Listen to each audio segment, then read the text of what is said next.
que Dios nos ha regalado varios días para tener una conversación, aunque sea por este medio. Y es mi oración que esta semana haya sido una semana de cambios, que haya sido una semana de tomar decisiones, que haya sido una semana de encontrarnos con Dios desde una perspectiva diferente, una perspectiva que nos haga crecer. Mi nombre es Gamaliel Feliciano, creo que estoy viendo algunos nombres que no he visto durante los días pasados, así que mi nombre es Gamaliel Feliciano, Pastor Gamaliel Feliciano. Saludos desde Collegedale, en Tennessee. Que Dios me los bendiga enormemente, enormemente. Durante esta semana hemos estado estudiando Lucas capítulo 15, específicamente la parábola del hijo pródigo, una de las parábolas más conocidas del ministerio de Jesús, que compartió Jesús. Cuando usted le pregunta a alguien que no es cristiano o que no está acostumbrado a leer la Biblia, quizás como ustedes, esta es una de las parábolas que viene a la mente rápido, aunque no conozcan mucho.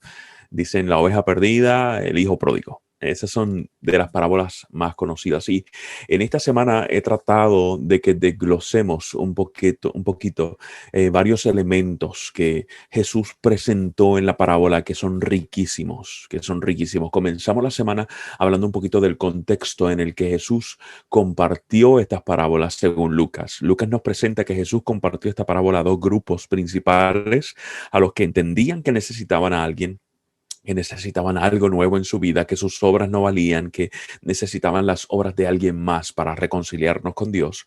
Y había otro grupo que decía, no necesitamos a nadie, nuestras obras son suficientes. Así que no necesitamos de este Mesías que está apareciendo nuevo. ¿Ya? El primer grupo se confiaba más en la misericordia, en la obra de alguien más, en el que se contara para ellos a su favor las obras de alguien más, mientras el otro se enfocaba más en el sacrificio, en mis obras, en mis capacidades, en yo no necesito a alguien más, ¿ya? Y Jesús decía, de esas dos, yo prefiero misericordia quiero y no sacrificio. Y entramos después precisamente a la parábola del hijo pródigo y hemos visto o hemos tratado de identificar varios regalos que le fueron dados al hijo pródigo, que son regalos que están disponibles para nosotros en el día de hoy también. Comenzamos con el abrazo y con el beso y hablamos que eso simboliza la aceptación, la readopción que está disponible para nosotros también hoy. Vimos cómo el Padre lo cubrió, le dio el regalo de la vestimenta que representa la justicia y hablamos cuán importante para nosotros es recibir el regalo de la justicia de Dios, porque nuestra justicia realmente nos sirve. También hablamos acerca de la autoridad, del anillo. ¿Ya? Hablamos del calzado que representa la libertad, autoridad y libertad, autoridad para vivir en amor, autoridad para vivir como ciudadanos de ese reino atípico que vino a crear Jesús aquí en la tierra, y el calzado que representa esa libertad que obtenemos al vivir en la verdad, al vivir en Jesús, la persona verdad. La pregunta es, ¿hay más? ¿Hay más? ¿Hay más regalos para nosotros? Hay más, hay más. Así que ponte el cinturón de seguridad, porque en el día de hoy Dios quiere llevarte a entender algo riquísimo, algo maravilloso, algo que a mí me emociona. Aleluya, me emociona al punto de querer brincar. Lo que pasa es que en el Zoom uno no puede brincar mucho, y menos a esta hora, pero me emociona saber lo que Dios tiene para nosotros en el día de hoy. Ora conmigo. Bondadoso Dios, abrimos tu santa palabra, sabiendo, Dios, que tú estás aquí en medio nuestro y que estás hablándonos. Por favor, convierte este sermón en las decenas de sermones necesarias para que sea un sermón individual para cada persona que está aquí conectada. Te amamos, Señor, en tu nombre. Amén. Amén y amén. Lucas capítulo 15, abre tu Biblia, por favor. Vamos a continuar leyendo la historia. Lucas capítulo 15 y vamos a leer donde nos quedamos. Nos quedamos en el versículo 23, leamos el 23 y el 24. Y allí vamos a encontrar ese otro regalo que Dios tiene para ti en el día de hoy. Dios tiene regalos maravillosos para ti en el día de hoy. ¿Y a quién no le gustan los regalos? A mí me encantan. Dice el versículo 23, y traed el becerro gordo y matadlo, y comamos y hagamos fiesta, porque mi hijo muerto era y ha revivido, se había perdido y es hallado, y comenzaron a regocijarse. Es interesante, familia, porque cuando leemos este versículo nos recuerda la condición del hijo pródigo, la condición del hijo pródigo. De hecho, hay algo que debemos aclarar cuando hablamos de hijo pródigo. El hijo pródigo o el hijo que se fue de la casa no era pródigo porque se fue de la casa, porque se había ido de la casa. El hijo pródigo era pródigo porque se había alejado del padre. ¿Ok? Y eso es importante entenderlo porque había otro hijo en la casa y este otro hijo que estaba dentro de la casa era más pródigo o tan pródigo o más pródigo que el que se fue de la casa. Y quizás esa es una situación aún más triste, estar dentro de la casa, pero estar alejado del Padre. Al estar alejado del Padre es lo que nos hace pródigos. Quizás en el día de hoy tú puedas pensar, pastor, todo eso se oye bonito, hablar del hijo pródigo, pero yo no soy un hijo pródigo porque yo estoy en la iglesia. Bueno, hay noticias que podrían ser noticias que nos hagan temblar y es el hecho de que el que tú estés en la iglesia, el que tú tengas tu membresía en una iglesia, no quiere decir que no eres pródigo. Tenemos que tener mucho cuidado porque aquel que está en la iglesia pero está alejado del Padre está en una peor condición que la que tiene o en la que está aquel que ha decidido alejarse también de la casa. Y eso es importante entenderlo. Es importante entenderlo. Delante de Dios es peor esa situación. Cuando nos dice, por ejemplo, ojalá fuera frío o caliente, es porque son situaciones que son definidas. Aquel que está pero no está es tibio. Y Dios dice, ojalá estuvieras allá o acá, pero estás en el medio. Estás en la tibieza. Estás diciendo que estás, pero no estás. Estás diciendo que perteneces, que eres, pero la realidad es que no, ni perteneces ni eres. Lo que sí eres, eres pródigo y es peligroso eso. Entonces, la situación del hijo pródigo o de los hijos pródigos, porque esta situación era la misma que estaba viviendo el hijo que estaba dentro de la casa. Número uno, es una situación de hambre. Según vemos en este versículo, el hombre estaba viviendo hambruna. Según vemos en el contexto, él estaba viviendo hambruna, un hambre, estaba hambriento. Y yo me imagino, familia, que este muchachito cuando tenía dinero se alardió, se burló de los demás, alardió de su dinero, era orgulloso. Y digo esto porque por lo menos no sé en su casa, pero en mi casa mami me enseñó un plato de comida, un vaso de agua, no se le niega a nadie. Y este muchachito no tenía a nadie en su vida que le diera siquiera un plato de comida. Así que su actitud ante la vida, ante los demás, a nivel relacional, fue terrible cuando estuvo en prosperidad, cuando tuvo todo ese dinero que despilfarró. Era un muchachito que estaba en hambre, pero peor aún que estar en hambre, él estaba muerto. El hijo que se fue de la casa, los hijos pródigos, ambos estaban muertos. Estaban muertos porque en el caso del que se fue estaba físicamente ausente. Eso trajo muerte a su vida. Estaba muerto porque su relación familiar estaba rota. Ya no era más el hijo. Estaba tan rota la relación familiar. Estaba tan rota que ya no era el hijo y él lo reconocía. Él lo reconocía. No era el hijo hasta ese momento, porque ya aprendimos que el padre lo readoptó. El hijo llegó con una mente de sacrificio, con una mente de voy a demostrar cuán bueno soy. Voy a demostrar con obras cuán bueno soy, mientras el padre practicó no sacrificio, sino misericordia. El padre ni siquiera le dejó terminar su discurso. Cuando él llegó y le dijo, no, no merezco más ser llamado tu hijo, ahí lo interrumpió. No llegó a la parte de hazme siervo, te voy a demostrar. No, no, no, no. El padre lo cubrió, lo abrazó, lo besó. Actuó con misericordia. Pero la realidad es que antes de eso su relación familiar estaba rota. Él estaba muerto. Él estaba muerto porque su necesidad nunca fue saciada.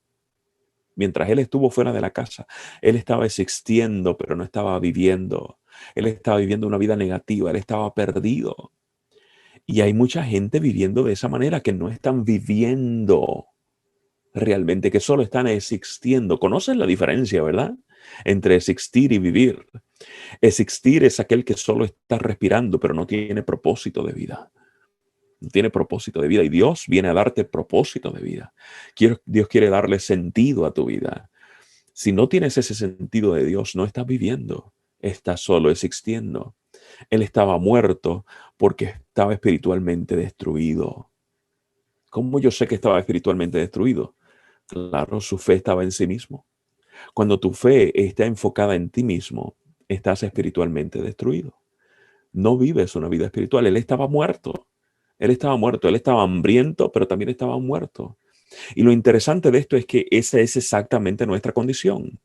No hay que ser científicos para notar la necesidad a nuestro alrededor. La gente está viviendo en necesidad. Muchas personas están en espera de que nosotros vayamos y les hablemos de Jesús. Están hambrientos.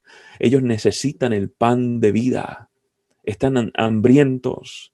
Y tratamos de satisfacer esas necesidades, esa hambruna con las cosas pasajeras.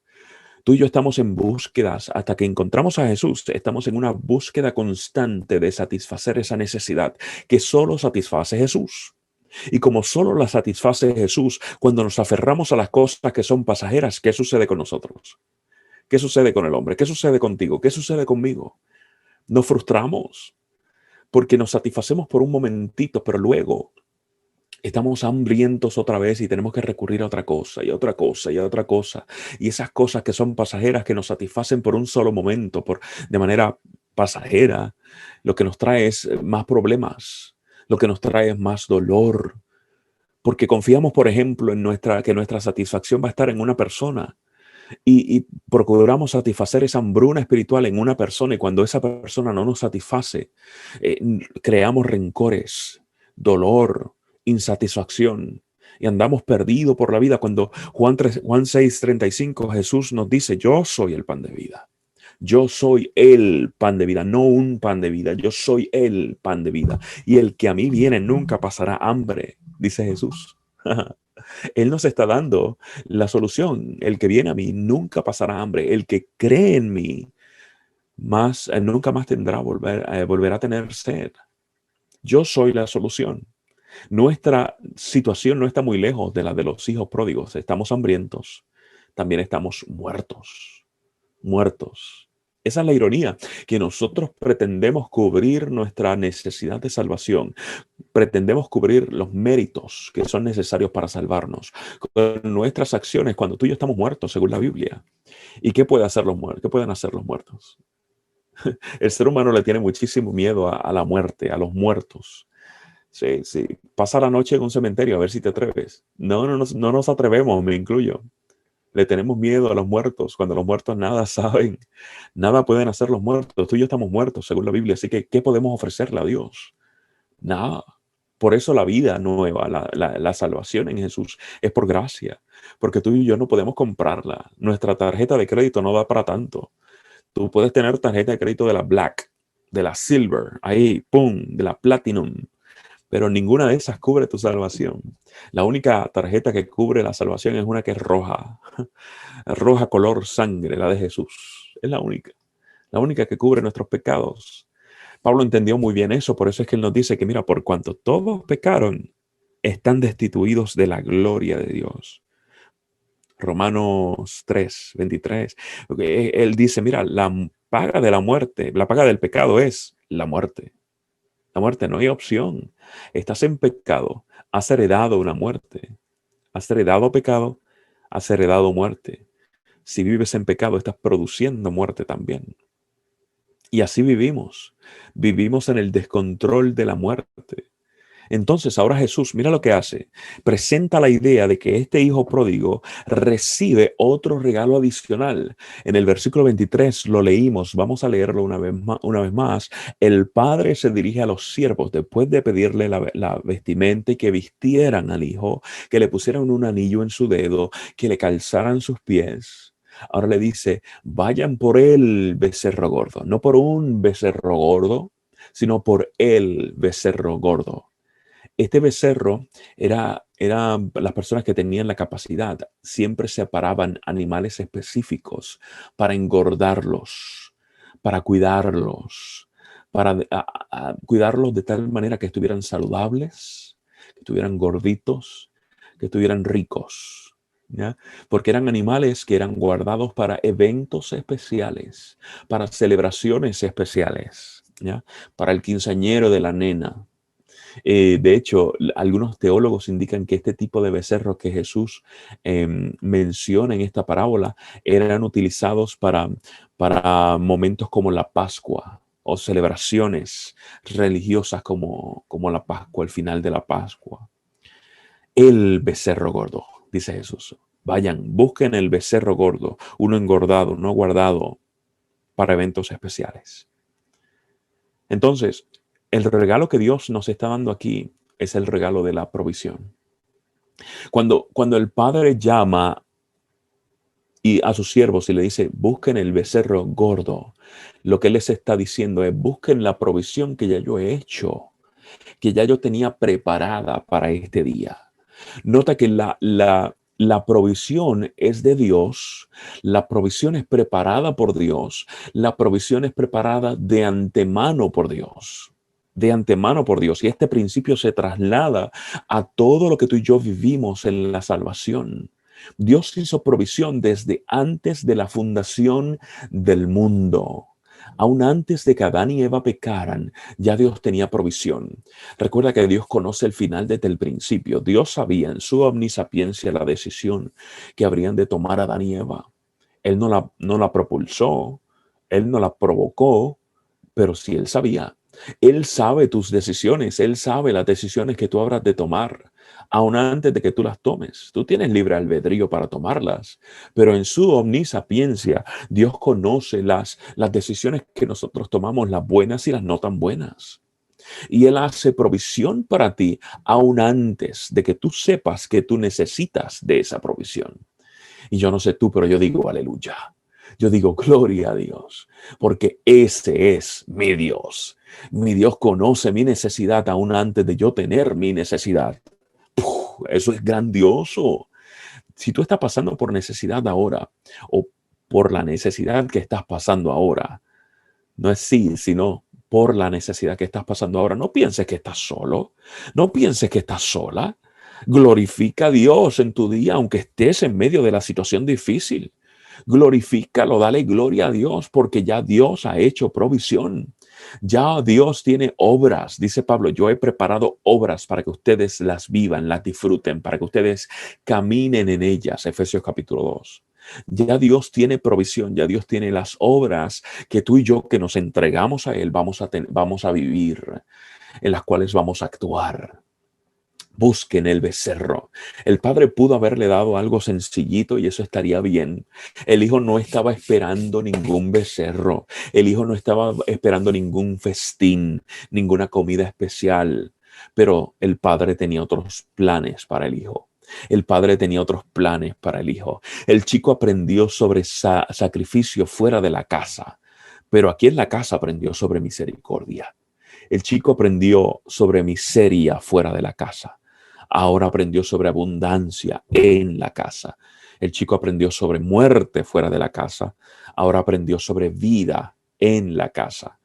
Amado, dice Juan, yo deseo que tú seas prosperado en todas las cosas y que tengas salud, así como prospera tu alma. Ese es el deseo de Dios. Ese era el deseo del Padre. Ley de tercera de Juan, capítulo 1, versículo 2. El deseo del padre era diferente al del hijo, porque el hijo tenía una mentalidad de sacrificio, el padre tenía una mentalidad de misericordia. Y era lo que Jesús quería presentarle a los dos grupos que estaban frente a él. Había un grupo que estaba entrando en la mentalidad del reino, de ese reino atípico que Jesús vino a establecer. El otro seguía enfocado en el reino típico, en el reino humano, en lo que ellos estaban acostumbrados a tener. Y Jesús quería llevarlos de esa mentalidad a su mentalidad, cambiarle su mente, de su mente humana a la mente de Jesús. a la mentalidad de Jesús. Vean al Padre, es lo que le está diciendo. Vean cómo el Padre está actuando. Vea cómo el Padre tenía un plan de antemano para el Hijo. De igual manera como Dios tiene un plan para ustedes. Ustedes están en necesidad. No importa si estás en el grupo de los pecadores o en el grupo de los fariseos, en el grupo de la misericordia o en el grupo que creen en el sacrificio. Ambos tienen la misma necesidad. La necesidad es que están con hambre, están muertos y Dios viene a darle provisión. No solo una provisión que es temporera, una provisión de comida que es algo temporero, sino una provisión permanente, porque Dios viene no solo a saciarte físicamente, socialmente, emocionalmente, mentalmente, sino que viene a saciarte espiritualmente, lo cual dura hacia la eternidad. Dios viene a darte salvación, una salvación que hemos aprendido que no se disfrutará, sino que se disfruta desde ahora. La manifestación mayor va a ser en el futuro, no hay discusión sobre eso, estamos claros sobre ese punto, pero la salvación no solo se disfrutará, la salvación se disfruta ahora, porque no depende de la condición en la que estás. Tú puedes estar enfermo, puedes estar pobre, puedes estar sin trabajo, tu situación migratoria quizás no es la ideal, quizás te hace perder el sueño en la noche, pero aún así tú puedes disfrutar esta vida, tú puedes disfrutar la presencia de Dios en tu vida. ¿Por qué? Porque Dios te da una salvación que no depende de las circunstancias, porque Dios ya ha hecho provisión para ti, que una provisión que trasciende tu necesidad temporera, una provisión que es permanente. Dios nos provee felicidad y regocijo.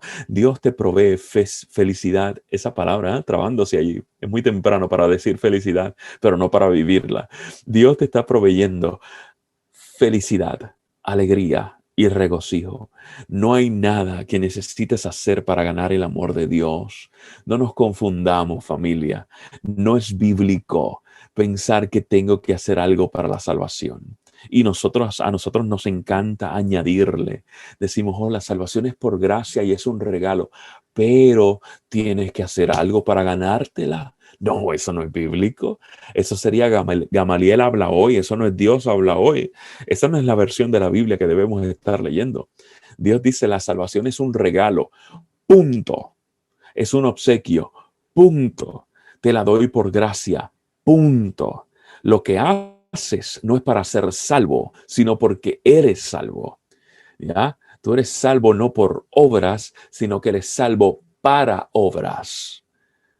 La provocación de nuestra acción, de nuestra manera de vivir, del amor hacia otros, no es porque lo necesito para salvarme, sino porque estoy experimentando la salvación. Es el fruto de la salvación, no el motivo de la salvación. La prioridad de Dios en este contexto entonces es amarte, no es transformarte, es amarte. Es amarte. Escúchame bien, porque quizás esto no se entienda tan fácilmente. Mucho hemos creído que la meta de Dios es transformarnos y le decimos a la gente, ven a Jesús porque Él quiere transformarte. Y es cierto, Él quiere transformarnos, sí, claro que sí, pero esa no es su prioridad. La prioridad de Dios es amarte, tener una relación contigo. Cuando entendemos que Dios quiere amarnos y vivimos en su amor, la transformación es un resultado. El vivir diferente es un resultado. El dejar los vicios es un resultado. Yo no dejo el vicio para que Dios me ame. No, yo dejo el vicio cuando entiendo que Dios me ama, que Dios me valora, que me valora tanto que me dio propósito de vida. ¿Me siguen? El amor cambia, el amor transforma. Cuando yo me estaba enamorando de mi chica, de mi pecosa, llevamos 20 años juntos, estuvimos 3 años de novio, son 23, y como 5 años que ella estuvo detrás de mí, buscándome. Eso lo digo porque no está aquí. Fue al revés, fue al revés. Cuando empezamos a salir, a ser noviecitos, yo soy puertorriqueño, pero tenía un bigote mexicano, un bigote voluptuoso. Eso pensaba yo, para nada. Lo que tenía eran 7 pelitos aquí, 17, 18 años, 7 pelitos, contados, hermanos, contados los pelitos. Hasta nombre tenían, Panchito, Juanito, Pablito. Ninguno me abandonó. Y un día mi esposa me toca aquí la carita. Ustedes saben cómo nos desarma, que nos toquen con cariño, sí. Y ella me tocó así y me dice, Gamaliel, tú eres un hombre guapo, ¿eh? Y yo, ok, mi amor, tienes 1 hora para dejar de hablar de ese tema. Adelante, sigue, sigue. Pero, y yo, ay, viene algo malo. Porque cuando alguien te dice algo y después le añade un pero, eso es para cancelar lo que dijo ya. Tú eres bien guapo, pero. Y dije, ¿qué pasó? Eso que tienes allí. Eso dijo, eso. Ni siquiera le dijo el bigote que tienes. No, no, no, dijo eso que tienes allí. Eso que tienes allí. Qué blasfemia. Yo orgulloso de mis 7 pelitos. Y ella, eso que tienes allí. Eso que tienes allí no te luce. Dijo, ok, está bien. Yo estaba enamorado de esa chica. Sigo enamorado de ella. No la obedezco tanto como antes, pero en ese momento enamorado, ¿saben qué hice, verdad? Fui a la casa, saqué una navaja y bye bye 7 pelitos. Bye bye bigotudo. Bye bye bigote mexicano. Se fue. ¿Por qué? Porque el amor te mueve a hacer cosas que tú pensabas que no ibas a hacer nunca. Porque el amor te transforma. Y esta provisión que Dios nos está dando es una provisión no para transformarnos, sino para demostrarnos que nos ama, para demostrarnos que tenemos propósito, para demostrarnos que podemos vivir en felicidad, en regocijo. Y la clave de este proceso es pedir como pidió el hijo pródigo. Noten lo siguiente, en esta historia que Jesús está compartiendo con los fariseos y el resto, el hijo pródigo no pide, dame. El hijo pródigo no dice, Padre, dame. No, él no fue pidiendo dame en su limitada mentalidad, comprensión de lo que el padre quería. Él por lo menos entendía que él no debía ir allá a pedir, a decir dame. Lo que encontramos es que él dice, hazme. El hijo pródigo fue al padre y le dijo, hazme. Ay, si nosotros entendiéramos la diferencia entre ser y hacer, nuestra petición cambiaría. Cambiaría nuestra petición. Entenderíamos que delante de Dios necesitamos pedirle que nos haga, no que nos dé. Nos enfocamos en decirle a Dios, Dios, dame, dame, dame, dame. Y pues no está mal, Él lo recibe, el Espíritu Santo transforma nuestra petición y llega ante Dios y Dios nos complace. Pero el día que nosotros entendamos que Dios más que darnos desea hacernos, nuestra mente va a cambiar. El hijo pródigo llegó al padre, a la casa diciendo, hazme, hazme. No es lo mismo ser a recibir, a hacer. ¿Ya? Y Dios quiere que nosotros seamos. Tu corazón estará más listo cuando cuando tú seas lo que Dios quiere que tú seas. Y cuando estés enfocado en ser más que en hacer, porque el hacer bueno proviene de un corazón que es. Cuando entendemos que somos hijos de Dios, viviremos como hijos de Dios, actuaremos como hijos de Dios. La provisión es el regalo para el día de hoy. Dios nos ha regalado la comida, el becerro gordo. El becerro gordo, Dios lo está sacando por ti en el día de hoy. Porque hoy es día de regresar a casa y tú estás regresando a casa. Tú estás regresando a casa, sea que hayas salido físicamente de la casa o que hayas quedado físicamente de la casa, pero que estés desconectado del Padre. Hoy es el día de regresar. No importa si te sientes roto. Quizás tú te has roto como la vasija se rompió en las manos del alfarero, Jeremías capítulo 18. Pero mientras estés en las manos del alfarero, aunque estés roto, hay esperanza. Porque de igual manera como el alfarero en Jeremías 18 volvió a hacer la vasija, Dios quiere rehacerte. Dios quiere darte de esa provisión. Ojalá y tú puedas recibirla. ¿Estás listo para recibirla? ¿Estás lista para recibir esa provisión de parte de Dios? ¿Estás lista para vivir hoy repasando y repitiendo, yo soy lo que soy en Jesús? Yo recibo su provisión. Dios me está dando regalos maravillosos esta semana. Yo soy el hijo. Yo soy la hija. Ojalá y tu contestación a esa pregunta sea positiva, sea sí, pastor. Sí, pastor Gama. Mi contestación es sí. Yo recibo ese regalo también de parte de Dios. No solo he sido adoptado, he sido recibido, he sido justificado, se me ha dado autoridad, se me ha dado libertad. Hoy Dios me da provisión y yo la recibo. Bondadoso Padre, oramos sabiendo que tú nos escuchas. Oramos sabiendo que esta mañana es una mañana especial. es especial no por quienes somos nosotros, sino por quién eres tú. Ayúdanos, Señor, a regresar a ti, a sea que estemos fuera de la iglesia o que vivamos fuera de la iglesia pero desconectados del Padre. Gracias por el becerro gordo. Gracias por tu provisión hecha aún antes de que nosotros entendiéramos que tendríamos una necesidad específica. Satisface nuestra necesidad de hambre, nuestra necesidad de vida. Gracias por la vida eterna. En Jesús. Amén.